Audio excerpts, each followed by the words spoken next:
Hello everyone. तो चलिए start करते हैं हमारा आज का टॉपिक, जिसमें हम कवर करेंगे डिफरेंट टाइप ऑफ मल्टीप्लिकेशन को हम कैसे सॉल्व करते हैं। और ये हमारी अलजेब्रा ऑफ मैट्रिसेस सीरीज का पार्ट 10 है और इस टाइम हम एक्सरसाइज 1.3 कर रहे हैं। हमारा फर्स्ट एग्जांपल है p of x is equal to cos x sin x और minus sine x cos x. तो हमें शो करना है कि p of x into p of y equal है हमारे पास p of x plus y के, और वो इक्वल है p of y is equal to p of x, यानी कि तीनों टर्म्स एक दूसरे के इक्वल हैं। तो चलिए स्टार्ट करते हैं।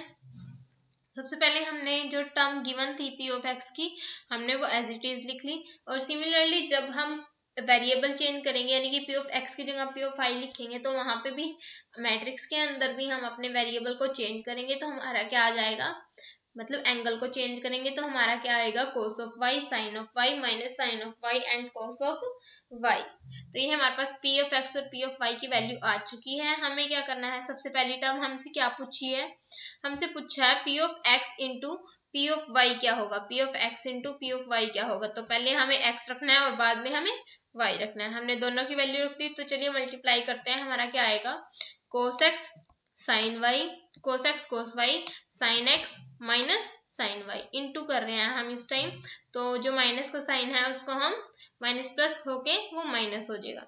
सिमिलरली माइनस ऑफ जब हम इसको सेकंड टर्म से करेंगे, cos x sin y और sin x cos y, यहाँ पे आ जाएगी वो वैल्यू। अब सेकेंड रो यानी कि यहाँ पे, और फर्स्ट कॉलम यानी कि इस प्लेस पे sine minus sine x cos y और cos x minus of sine y, यहाँ पे हमारी एज इट इज वैल्यू आ गई। अब माइनस साइन एक्स की मल्टीप्लाई साइन एक्स के साथ और कोस एक्स की मल्टीप्लाई कोस एक्स के साथ, ठीक है। तो जब हम इसको ये करेंगे तो ये फॉर्मूला किसका होता है, cos x minus sine y minus sine x sine y. तो अब देखते हैं, हमें पता है कि कोस एक्स प्लस वाई क्या होता है, cos x प्लस वाई, मतलब जिसमें अगर जहां पे cos आ गया ना, तो उसका मतलब है कि हमें दोनों टर्म्स कैसे लेनी है, सेम लेनी है। दोनों टर्म्स कैसी लेनी है, सेम। तो जब हम दोनों टर्म्स सेम लेंगे तो क्या होगा हमारे पास, cos cos, यानी कि जब हम cos x प्लस वाई का फॉर्मूला लिखते हैं तो हमारे पास यहाँ भी cos आता है और यहाँ भी cos आता है। एंगल टाइम के अकॉर्डिंग चेंज होते रहते हैं। अभी यहाँ पे x और y है तो यहाँ पे एंगल x और y ही होंगे। और अगर बीच में माइनस का साइन है तो फॉर्मूला बनेगा किसका, प्लस का। और अगर बीच में प्लस का साइन है तो फॉर्मूला बनेगा माइनस का। यानी कि कोस के लिए क्या, ये एक याद करने का तरीका है, जैसे मैंने याद किया था। आई होप ये आपको इजीली याद हो जाएगा। तो अगर कोस का फॉर्मूला है तो वो क्या बनाएगा कि कोस एक्स कोस वाई, यानी कि दोनों सेम सेम, यहाँ पे भी दोनों सेम सेम। और अगर बीच में प्लस है तो वो देगा क्या वैल्यू, बीच में माइनस। सिमिलरली अगर वो cos x sine y plus sine x cos y, यानी कि दोनों अलग अलग टर्म है, यहाँ पे कोस एक्स फिर साइन वाई और साइन एक्स कोस वाई, तो ये फॉर्मूला किसका बनाता है, साइन का। किसका फॉर्मूला, साइन का। और दूसरी बात, जब हम इफ साइन का फॉर्मूला करते हैं तो इसमें जो बीच वाला साइन होता है ना, वही हमारे पास बीच में x प्लस वाई का साइन, मतलब इसमें अगर बीच में प्लस है तो वहां पे फॉर्मूला भी किस चीज का बनेगा, x प्लस वाई का। तो ये हमारे पास किसका फॉर्मूला बन गया, साइन x प्लस वाई का। यहाँ से हम -1 कॉमन ले सकते हैं और ये सेम यही टर्म बनेगी। यहाँ पे भी किस चीज का फॉर्मूला हो जाएगा, साइन x प्लस वाई का। और ये क्या, cos x cos y minus sine x sine y, ये किसका फॉर्मूला बनेगा, cos x प्लस y का। तो ये हमारी चारों टर्म सोल्व होगी। अब देखते हैं इन्होंने कैसे लिखा है। हाँ, इन्होंने भी सेम एज इट इज लिखा है, cos x प्लस वाई साइन x plus y minus of sine x plus y और cos x प्लस वाई। तो देखो p ऑफ x था तो हमारे पास ये था, y था तो हमने यहाँ पे वेरिएबल चेंज किया। अगर हम वेरिएबल को x प्लस वाई कर दे तो हमारे पास सेम यही टर्म बनेगी। तो इन्होंने यही मेंशन किया है कि ये किसके इक्वल है, p of x plus y के। किसके इक्वल है, p ऑफ, क्योंकि इन्होंने जस्ट एंगल ही तो चेंज किया है। आप बाकी सारी टर्म मिला के देख सकते हो, फर्स्ट पे cos है, सेकंड पे साइन है, फिर माइनस साइन और फिर cos, और बाकी टर्म्स एज इट इज। तो ये किसका फॉर्मूला बन गया, p of x plus y का। यानी कि अगर हम p of x plus y में x प्लस वाई रखेंगे एंगल की जगह, तो हमारे पास वही आएगा जो p of x into p of y करके आया। सिमिलरली हम p of y into p of x करेंगे, उसमें भी यही फॉर्मूलेज आएंगे हमारे पास, cos x cos y minus sin x sin y, एक इसका फॉर्मूला होता है सेम यानी कि cos और बीच में माइनस यानी कि प्लस का, और cos y sin x plus sin y cos x, ये किसका अलग अलग यानी कि साइन, बीच में साइन में है तो प्लस का साइन, ठीक है। सिमिलरली ये हमने किया sin x प्लस y का फॉर्मूला और ये cos x प्लस y का, तो ये हमारे पास तीनों वैल्यूज एक दूसरे के इक्वल आ चुकी है। चलिए नेक्स्ट क्वेश्चन करते हैं। Prove that the product of to matrices, हमें दो मैट्रिसेस दी हुई हैं, इनका प्रोडक्ट हमें 0 लेके आना है when theta and phi differ by n multiplication of pi by 2, यानी कि एक दूसरे से डिफर है। तो हमने सिमिलरली वैसे ही वैल्यू ली cos square theta cos theta sin theta cos theta sin theta और sin स्क्वायर थीटा, और हमारे पास दूसरी वैल्यू किस चीज की है, cos square phi cos phi sin phi cos phi sin phi और sin स्क्वायर फाई, ठीक है। और अब हम इसको ये अभी तो उसके बाद क्या आता है cos स्क्वायर,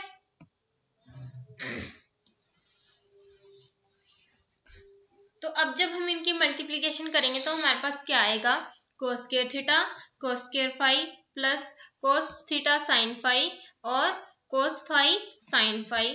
उसके बाद जब हम सेकंड वाली टर्म की मल्टीप्लाई करेंगे तो cos square theta cos phi sin phi और plus cos theta sin theta sin square phi.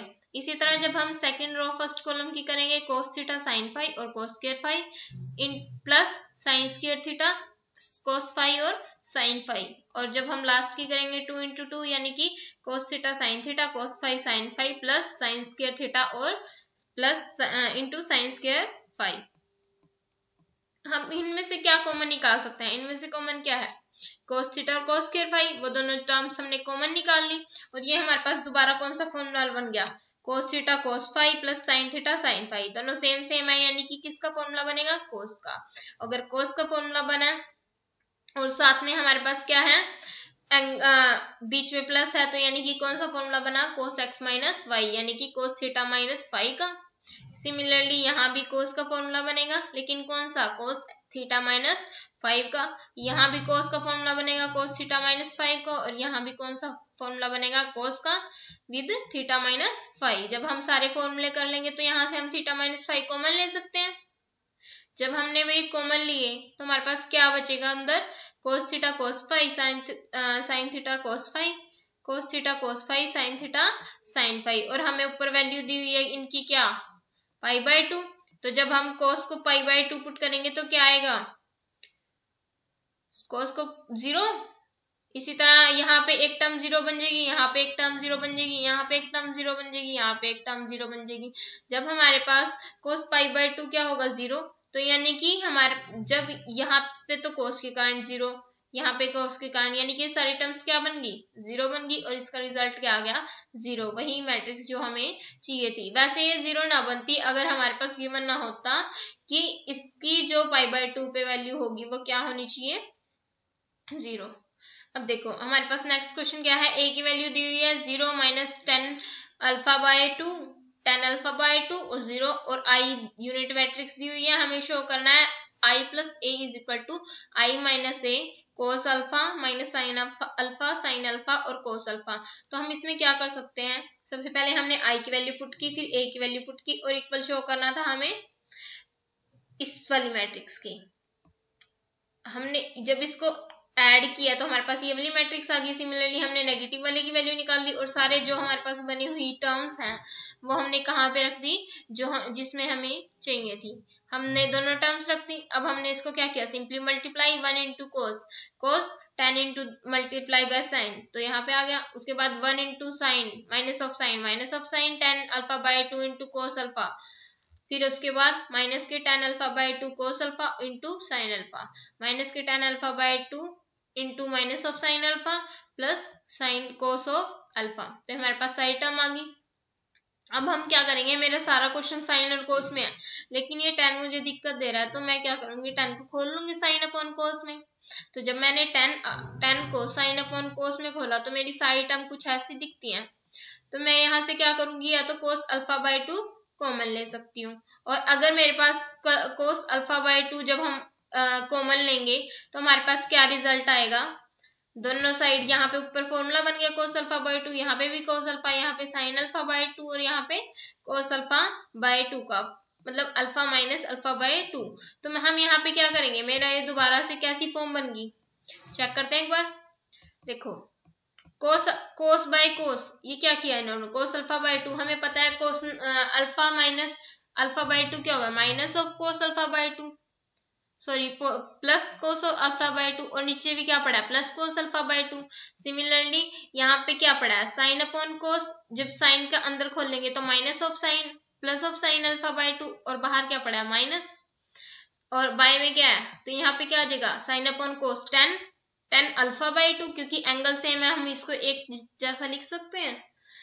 इसमें एक स्टेप आप ये ऐड कर सकते हो जब आप इसको एंगल का सोल्व करोगे, तो हम लिख सकते हैं कि ये वैल्यू किसकी आ गई, माइनस ऑफ 10 अल्फा बाय 2 की। सिमिलरली जब हम अगली टर्म सोल्व करेंगे तो हमारे पास वैल्यू किसकी आएगी, 10 ऑफ अल्फा बाय 2 की, और कोस से कोस कट जाएगा तो वहां पे क्या आ जाएगा 1। तो ये हमारी जो टर्म थी वो किसके इक्वल आ गई, 1 आयोटा आई प्लस ए के।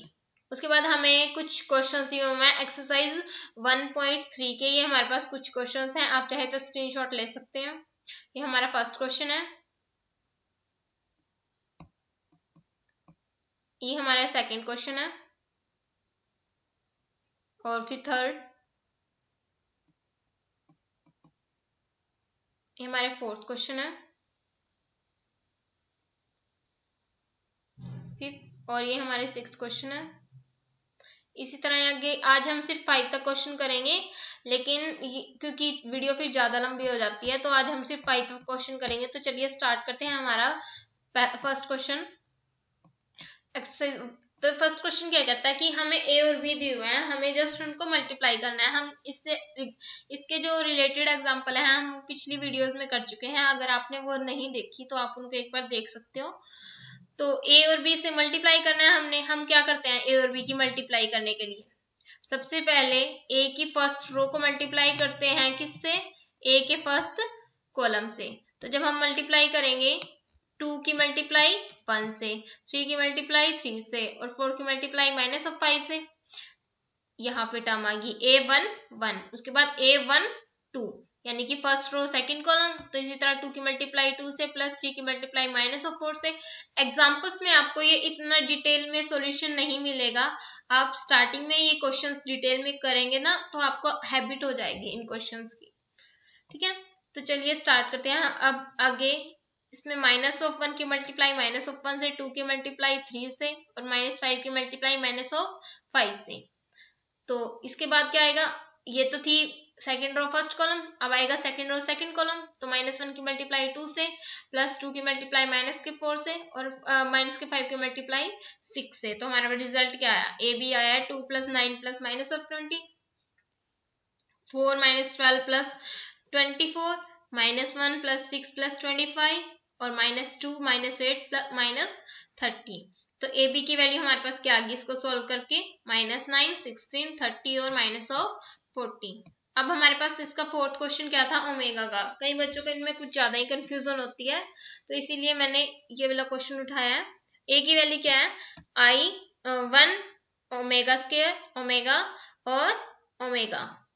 उसके बाद बी की वैल्यू क्या है, ओमेगा ओमेगा स्क्वायर 1 और ओमेगा स्क्वायर। तो ए बी की वैल्यू क्या आ गई, इनको मल्टीप्लाई करेंगे, जब इनको मल्टीप्लाई करेंगे तो क्या आएगा, ओमेगा प्लस ओमेगा स्क्वायर। अब करके देख लो ना, 1 को ओमेगा से करेंगे ओमेगा, ओमेगा स्क्वायर को 1 से करेंगे ओमेगा स्क्वायर। उसके बाद 1 को मल्टीप्लाई करेंगे ओमेगा स्क्वायर से, और ओमेगा स्क्वायर को मल्टीप्लाई करेंगे ओमेगा स्क्वायर से। तो हमारे पास क्या टर्म आएगी, ओमेगा स्क्वायर प्लस ओमेगा की पावर 4। ये टर्म आने के बाद हमारे पास एक ना हमारे पास स्टैंडर्ड होता है, स्टैंडर्ड फॉर्मूला होता है जिसको हम ऐसे लिख सकते हैं, 1 plus omega square is equal to 0। यहाँ पे इस 1 का मतलब क्या होता है, ओमेगा की क्यूब, यानी कि सबसे पहले ओमेगा की हाईएस्ट पावर, फिर उससे लो, फिर उससे लो, अगर हम उनको तीनों को ऐड करके तो वो इक्वल आएगा 0 के। तो यानी कि ओमेगा क्यूब की वैल्यू क्या होती है, 1। तो हमने उसी चीज का यूज करते हुए यहाँ पे इसको सोल्व किया। ओमेगा प्लस ओमेगा स्क्वायर की वैल्यू यहाँ से क्या आ जाएगी, माइनस ऑफ 1, और फिर इसको 4 तो हमारे पास कुछ नहीं है तो हम 4 को लिख सकते हैं ओमेगा क्यूब इंटू ओमेगा। तो ओमेगा क्यूब की वैल्यू तो हमें पता है क्या होती है 1, और फिर से हमारे पास क्या आ गया ओमेगा स्क्वायर प्लस ओमेगा, इसकी वैल्यू क्या होती है -1। तो ये हमारे पास सारा फॉर्मूला सोल्व हो गया, क्योंकि हमारे पास आगे भी क्या दिया होगा 1 प्लस ओमेगा स्क्वायर, आगे 2 ओमेगा स्क्वायर, ओमेगा क्यूब की वैल्यू क्या होती है 1। ये हमारे पास ए बी की वैल्यू आ गई। इसका सेकंड क्वेश्चन क्या था, हमें 3 ABC तीनों की मल्टीप्लाई करनी थी। हमारे पास सिंपल जो हमारे पास क्वेश्चन था वो हमारे पास इस वे में दिया हुआ था, ठीक है, क्वेश्चन हमारे पास इस वे में दिया हुआ था। अगर हमारे पास क्वेश्चन में कुछ ABC ना दिया हो तो हम पहले लेट कर लेते हैं, क्योंकि लेट करने से हमारे पास इक्वल में लिखने के लिए कुछ टर्म आ जाती है, तो हमने इसको ABC लिख लिया, मतलब इस वाली टर्म्स को हमने लिख लिया A, ठीक है, उसके बाद वाली टर्म को हमने लिख लिया B, उसके बाद वाली टर्म को हमने लिख लिया इसको C। तो ये जब हमने तीनों को वैल्यू भी लिख लिया, तो अब क्या करेंगे हम B की मल्टीप्लाई A की मल्टीप्लाई B से करेंगे, तो क्या आएगा 1 × 1 + 2, यानी कि first row first column, first row second column, first row third column, और यहाँ पे इनके प्लेस वाली क्या आएगी 1 × 1 + 2 × 2 + 3 × 0। इसी तरह 1 × 0, 2 × 0, 3 × 1, 1 × 2 + 2 × 1 + 3 × 2। और ये टर्म एज इट इज, जब हम इसको सोल्व कर लेंगे पूरी इक्वेशन को, हमारे पास रिजल्ट आएगा 5, 3 और 10, और हमारे पास दूसरी वैल्यू क्या है 2, 4, 6, और जब हम इनको मल्टीप्लाई करेंगे 5 × 2 + 3 × 4 + 10 × 6, तो ये हमारे पास रिजल्ट मैट्रिक्स आ गई। तो हमारे पास ABC की वैल्यू क्या आ गई हाँ, ये अभी मैट्रिक्स फॉर्म में है, इसको बिना मैट्रिक्स के आपको इसको नहीं लिखना है, ठीक है।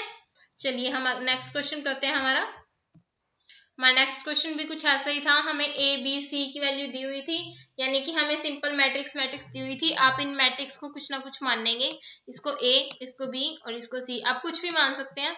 सबसे पहले क्या करना था, इन दोनों को माइनस करना था। जैसे बोर्ड मास में पहले ब्रैकेट सोल्व करते हैं, वैसे ही इसमें पहले ब्रैकेट सोल्व करेंगे, इनको माइनस करके हमने लिख दिया, उसके बाद इनको मल्टीप्लाई करना था, और ये हमने यहाँ पे मल्टीप्लाई किया।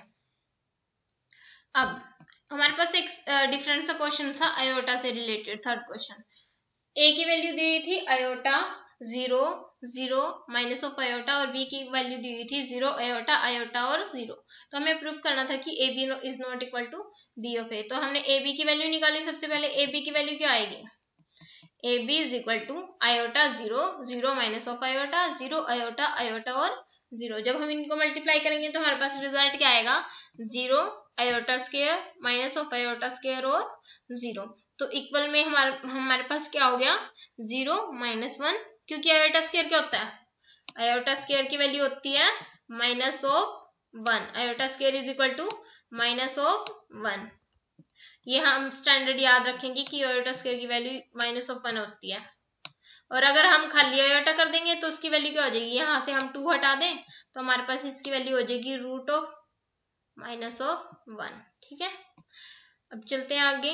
तो हमने सबकी वैल्यू पुट कर दी और ये हमारे पास रिजल्ट मैट्रिक्स आ गया 0, -1 और 1 और 0। अब हम BA करेंगे, BA को जब हम सोल्व करेंगे तो इसका रिजल्ट क्या आएगा 0, 1, -1 और 0। क्या ये दोनों इक्वल हैं, नहीं।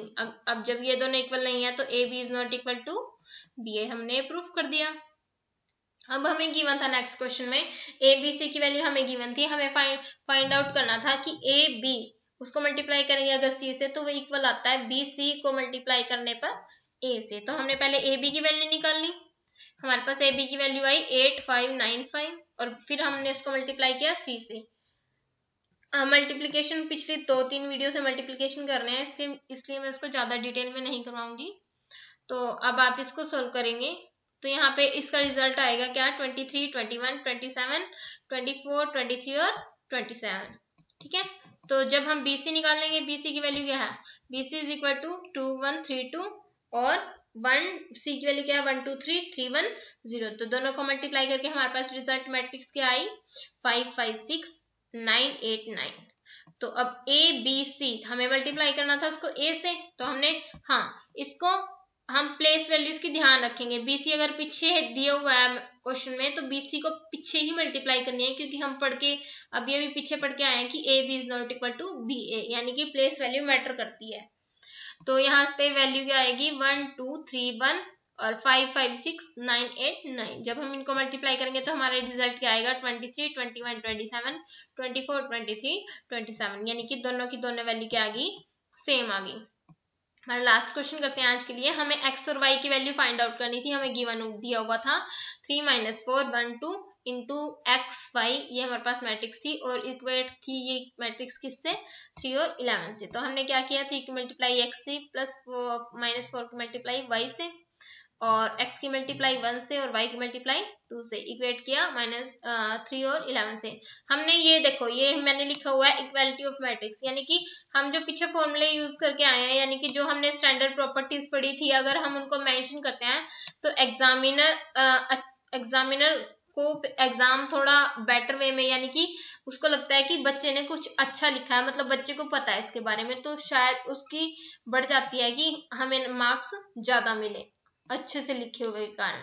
ठीक है, तो हमारे पास हमने क्या किया, इक्वालिटी ऑफ मैट्रिक्स से इन दोनों को कंपेयर किया, या फिर ये भी लिख सकते हो बाय कंपेरेबल, मतलब कंपेरेबल करने के कारण। अब ये हमने किया तो यहाँ से हमारी वैल्यू क्या आ गई, इसको हमने मैट्रिक्स नंबर ए दे दिया और दूसरे को मल्टीप्लाई 2 से किया और इसको मैट्रिक्स नंबर 2 दे दिया। दोनों को ऐड किया, यहाँ मैं लिखना भूल गई, आप लिख सकते हैं बाय एडिंग। तो यहाँ पे जब हमने इन दोनों को ऐड किया तो हमारे पास क्या आया, 3x - 4y + 2x + 4y = 3 + 22। तो इसको जब हम सॉल्व करेंगे तो x की वैल्यू 5 और x की वैल्यू को 5 हमने 1 में पुट कर दिया, तो हमारे पास y की वैल्यू आ गई 3। तो इस तरह हम सारे क्वेश्चंस कर सकते हैं। तो हम नेक्स्ट वीडियो में मिलेंगे आपसे, तब तक के लिए थैंक यू।